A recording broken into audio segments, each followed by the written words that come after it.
I was just sitting here, Mr. Speaker, and I am excited to have my friend from Georgia welcome him to the fight for broadband.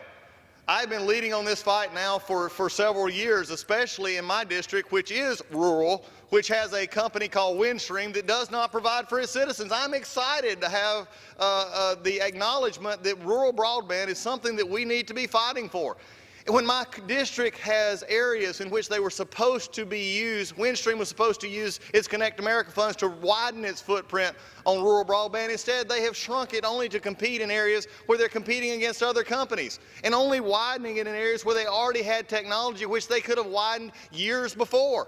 I think it's really interesting, and I'm so glad about this because it also gives me the opportunity to talk about the GO Act, the Gigabit Opportunity Act, which actually will provide real solutions into these districts for broadband opportunity. I would encourage my friend from Georgia and from Michigan and anybody else to sign on to this bill. It's a good bill that has support across the way in the Senate and also working with the administration to provide the way for states to actually look at their own states and provide Gigabit Opportunity zones so that they can actually make ways and get these companies that are monopolizing the areas and not serving their constituents. By the way, Mr. Speaker, it is sad because in some of my district right now, it's been over really about 6 weeks or so since the Irma came through northeast Georgia and knocked out power and delayed broadband, and I still have customers in my district that do not have phone service or broadband this long after that fact. This is just unacceptable. So I appreciate the concern here. The only problem is this amendment doesn't help.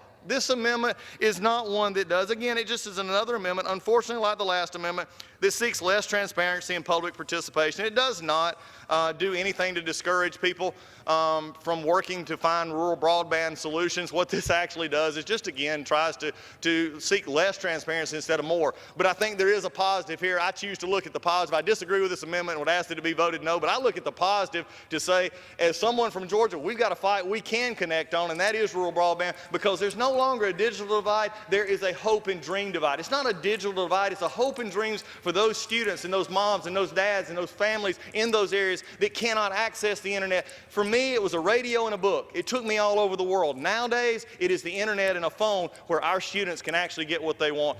Unfortunately, this amendment doesn't do it. I'll have to oppose this amendment, but I'm glad to welcome to the fight another friend against the evils of not being able to expand broadband. And with that, I yield back the balance of my time. Gentleman yields back. The gentleman from Georgia is recognized.